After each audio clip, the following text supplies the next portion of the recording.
porque a igreja é minha, tá entendendo? A igreja é minha, as portas do inferno não vai prevalecer, porque a igreja é dele, a igreja é de Cristo, foi ele que morreu, foi ele que deu seu sangue.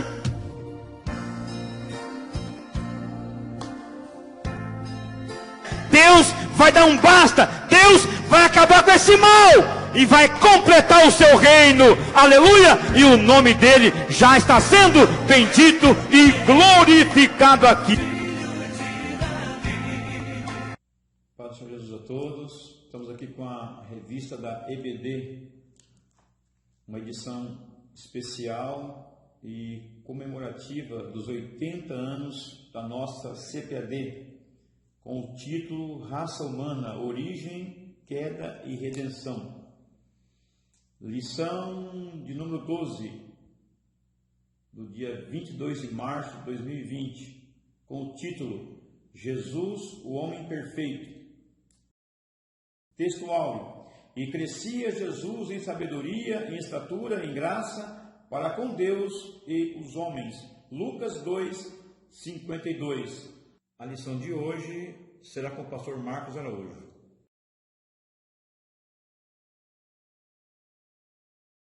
Senhor Jesus a todos, quero nesta manhã saudar meu pastor setorial José Leandro Pinto, primeiro vice-presidente da Assembleia de Deus do Ministério Ipiranga, nosso pastor setorial, todos os obreiros do setor de Carapicuíba, todos os superintendentes, professores e alunos da Escola Bíblica Dominical. Quero compartilhar aqui um trecho da lição deste domingo e que Deus possa continuar abençoando a cada um dos irmãos.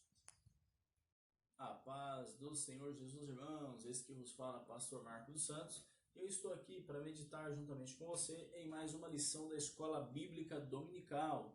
E hoje, 22 de março de 2020, estamos na lição de número 12, com o tema Jesus, o Homem Perfeito. Nesse tema de hoje, nós temos aí o texto áureo no livro de Lucas, capítulo 2, versículo de número 52, que vai dizer o seguinte: E crescia Jesus em sabedoria, e em estatura, e em graça, para com Deus e os homens.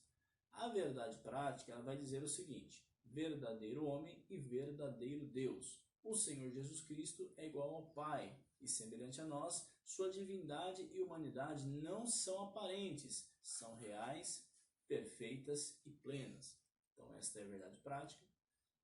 Temos também a leitura bíblica em classe, que está registrada no livro de Lucas, versículo 40, até o versículo de número 52. Eu quero fazer essa leitura juntamente com os irmãos e logo na sequência estaremos comentando os tópicos desta lição. Amém? Lucas, capítulo 2, versículo de número 40, ele vai dizer o seguinte: E o menino crescia e se fortalecia em espírito, cheio de sabedoria, e a graça de Deus estava sobre ele.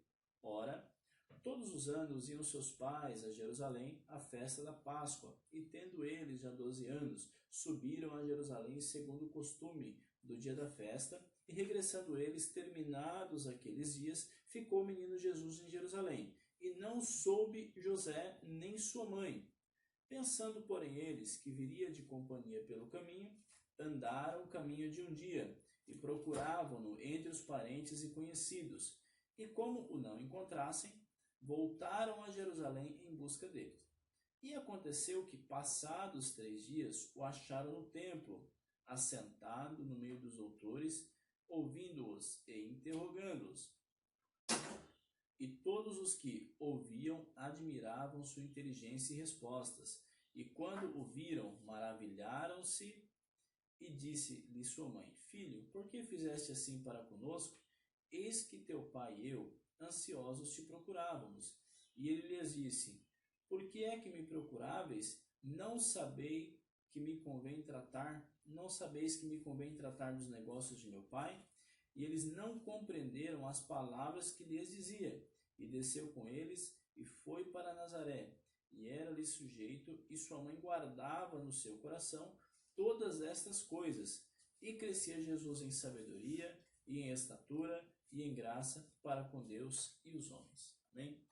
Irmãos, antes de dar continuidade, eu quero fazer aqui uma breve oração junto com os irmãos, e já estaremos comentando os tópicos. Amém? Ore juntamente comigo. Senhor, meu Deus e meu Pai, hoje, Senhor, neste dia, nós queremos te agradecer pelo privilégio, pela oportunidade de mais uma vez poder meditar na tua santa palavra. E nós te pedimos, Senhor Jesus, neste dia, que o Senhor possa estender as suas mãos sobre esta igreja, sobre este ministério, sobre toda a sua diretoria, sobre toda a nossa nação, sobre o teu povo, Senhor. Que as tuas misericórdias estejam continuamente sobre nós e que nós possamos a cada dia aprender a esperar em ti. Nós te rogamos neste dia e nesta manhã, que o teu nome continue sendo glorificado em nosso meio, em nome de Jesus. Amém. Bom, irmãos, vamos falar um pouco aqui da introdução, né?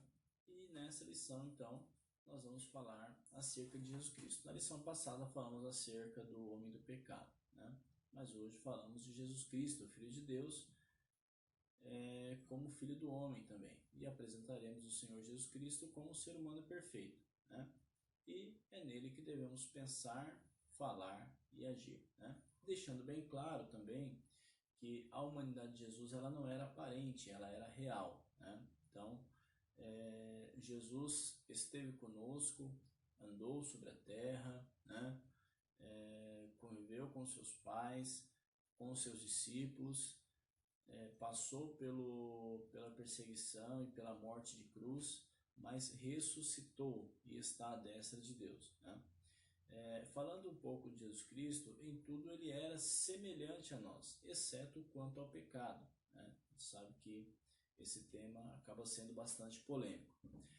Mas vamos frisar aqui as duas naturezas de Cristo, a natureza divina e a natureza humana. E apesar de serem naturezas diferentes, elas não são conflitantes, mas são perfeitas e harmônicas, né? Uma jamais eliminou a outra. E é por esse motivo que somente Ele pode salvar o pobre, miserável e pecador, né? Que o Senhor, pelo seu Santo Espírito, ou que o Espírito Santo de Deus nos ajude a compreender esta maravilhosa e imprescindível doutrina da Bíblia Sagrada. Irmãos, dando sequência a essa lição, nós vamos ver que Jesus ele era verdadeiro Deus, né? Ele era verdadeiro Deus, né? E como falamos também, 100% Deus e 100% homem, né? Professamos então que o Senhor Jesus ele era perfeitamente humano e perfeitamente divino, porém ele não era meio homem e nem meio Deus, mas totalmente homem e totalmente Deus. E nós vamos enfocar aqui a sua divindade, amém? Sua eternidade com o Pai. O Senhor Jesus, ele como unigênito de Deus, não somente eterno, como também é o Pai da própria eternidade. Vejamos aí em Isaías capítulo 9, versículo 6, o que a Bíblia diz acerca disso. Amém?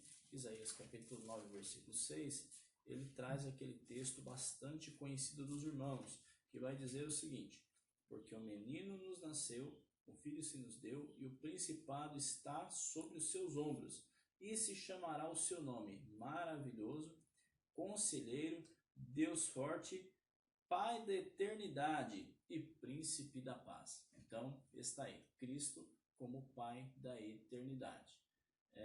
Indo mais adiante também, Jesus Cristo estava com Deus, inclusive no princípio da criação, né? E aí o Evangelho segundo escreveu São João, capítulo 1, ele vai dizer o seguinte: no princípio era o Verbo, e o Verbo estava com Deus, e o Verbo era Deus. Ele estava no princípio com Deus, todas as coisas foram feitas por ele, e sem ele nada do que foi feito se fez. Então ele estava lá no princípio da criação também, ele estava lá juntamente com o Pai, e juntamente com o Pai criou todas as coisas.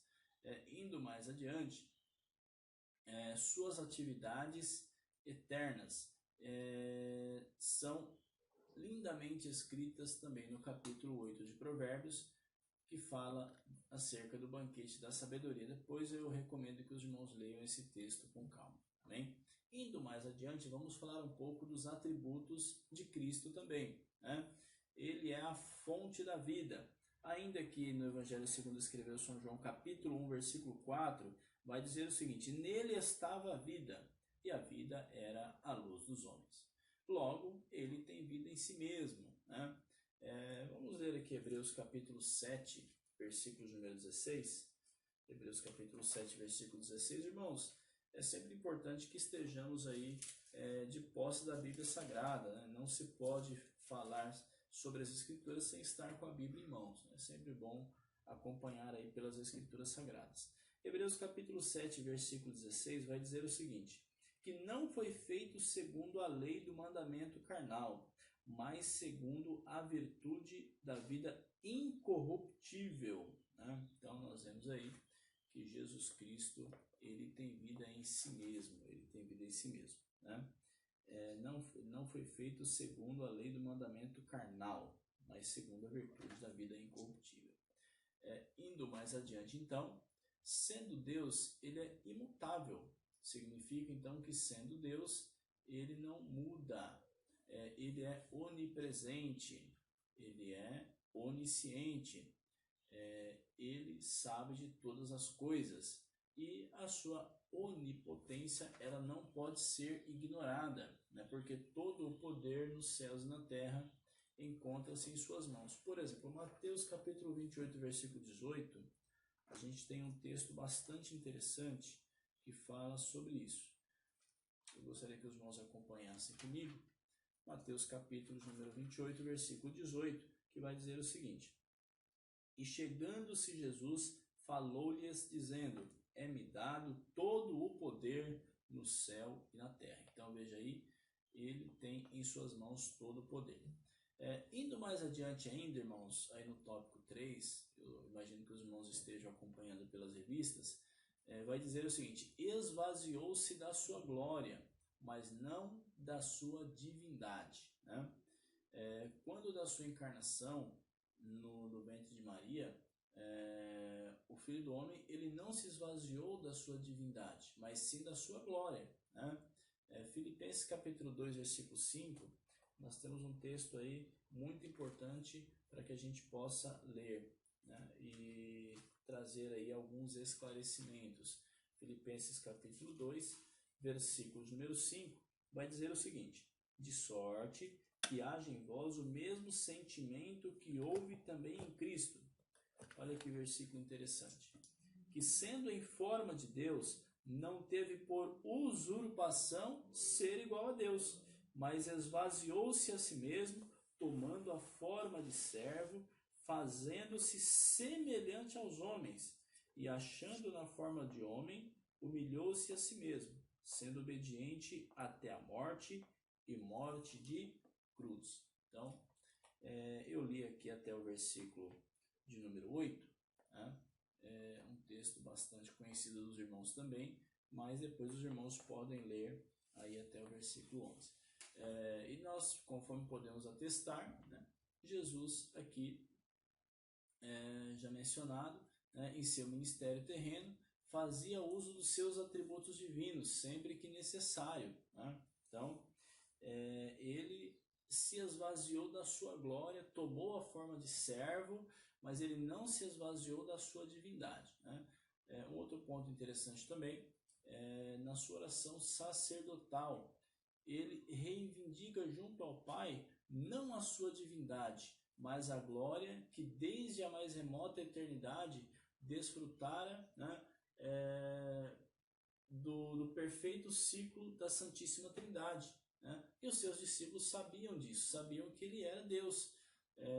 Como nós podemos ver aí no livro de Mateus, capítulo 14, versículo número 33. Em Mateus 14, versículo 33, nós vamos ver o registro disso, que vai dizer o seguinte: Mateus 14, 33, então aproximaram-se os que estavam no barco e adoraram-no, dizendo: és verdadeiramente o Filho de Deus, né? Naquele episódio que Jesus andou por sobre as águas, né?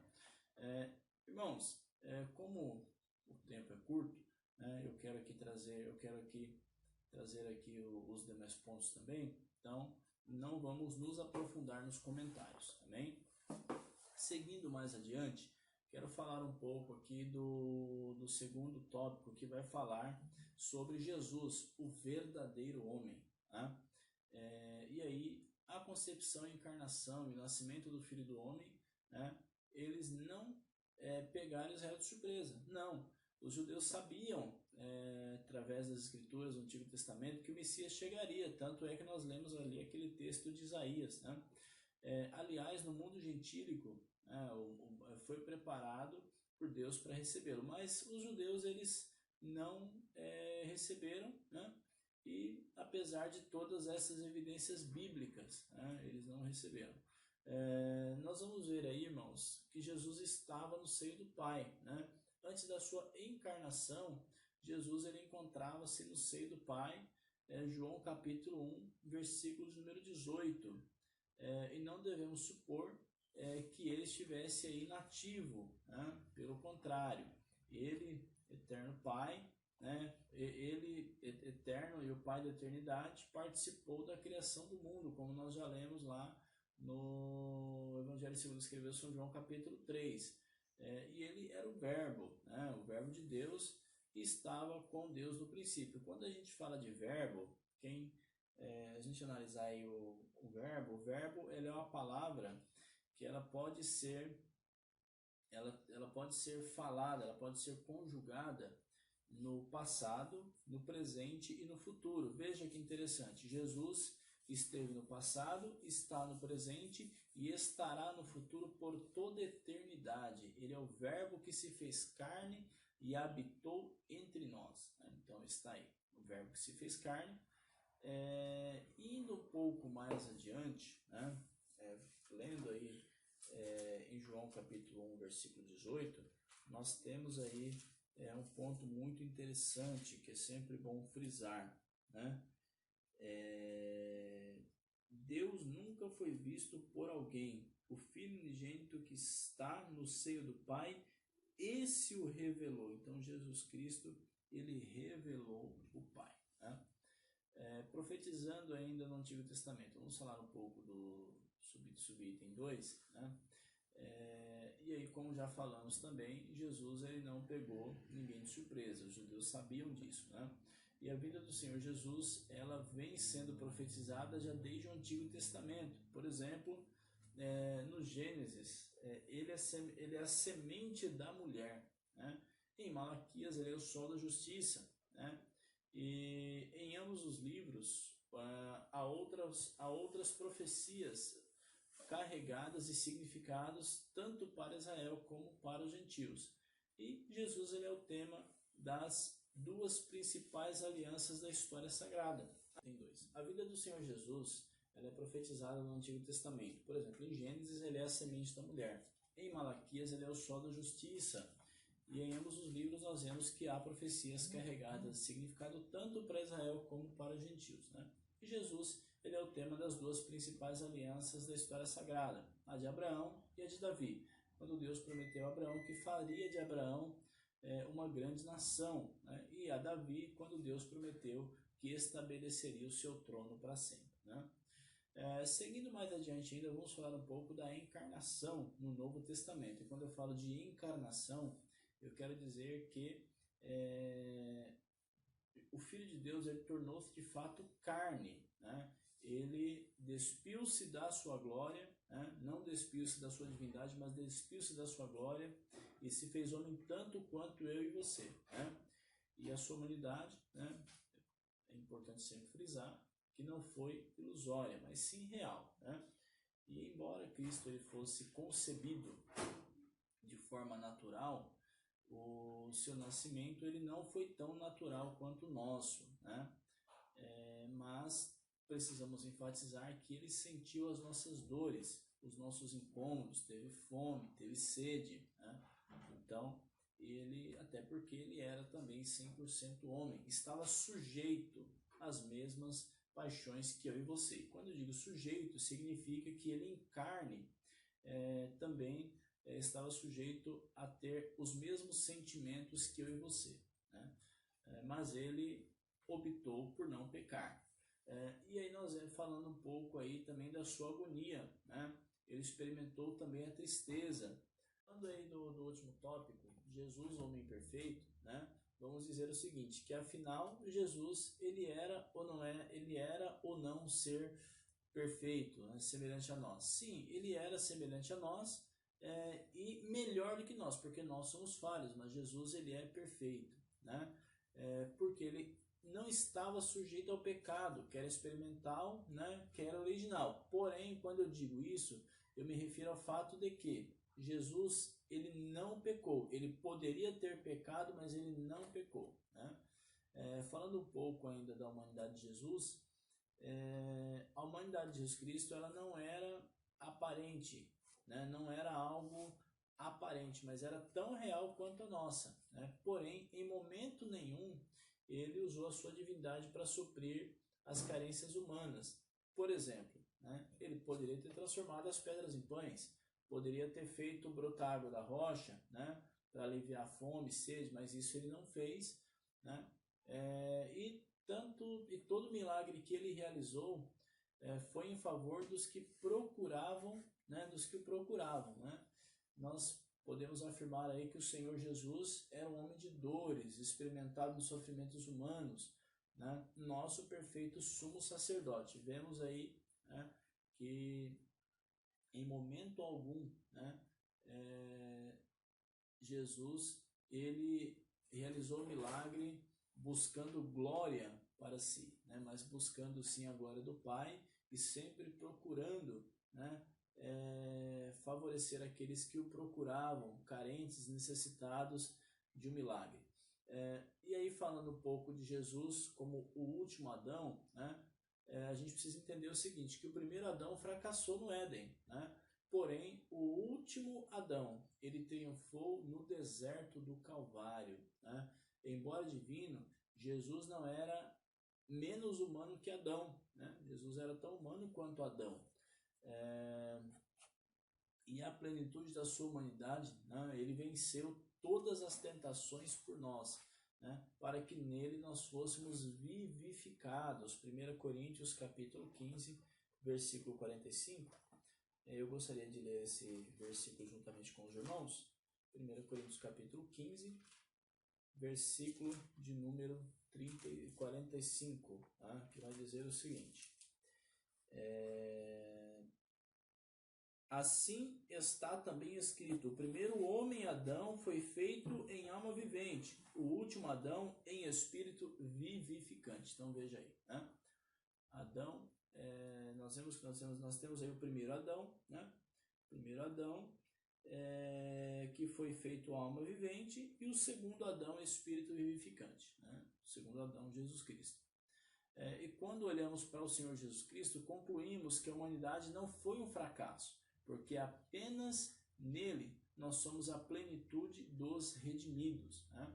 E já finalizando então, podemos falar aí que da perfeição espiritual e moral de Jesus Cristo. E como já frisamos, o Senhor Jesus Cristo, embora dotado de uma natureza humana igual à nossa, ele jamais esteve sujeito ao pecado original e ao pecado experimental, né? E nós vemos aí o que escreveu o autor da Epístola aos Hebreus: porque nos convinha tal sumo sacerdote, santo, inocente, imaculado, separado dos pecadores, feito mais sublime que os céus, tanto no falar quanto no agir, né? Nós vemos que Jesus, ele era perfeito, né? Nenhum dolo ou engano achava-se nos seus lábios, ele era perfeitíssimo em todas as coisas, ele é o nosso excelso modelo. Então, falando aí da perfeição espiritual e moral de Jesus Cristo, né? E aí, olhando firmemente para Jesus Cristo, devemos então tê-lo como autor e consumador da nossa fé, para que cheguemos à estatura de varão perfeito, né? Homens e mulheres moldados pelo Espírito de Cristo. Afinal, ele é o nosso consumado exemplo de todas as coisas, né? É por ele que nós ansiamos. E quando do arrebatamento da igreja, estaremos para sempre com o nosso amado Salvador Jesus Cristo, verdadeiro homem e verdadeiro Deus. Seja louvado o nome do Senhor. Amém? Irmãos, como disse aos irmãos, eu não me aprofundei aqui nos comentários, mas eu espero que possa, com esta aula, ter trazido um pouco dessa lição, né? E que Deus possa nos dar graça, nos ajudar, nos fortalecer, né? Para que dentro em breve possamos estar novamente em nossas salas de aula. Amém? Um grande abraço a todos, fiquem na paz do Senhor Jesus.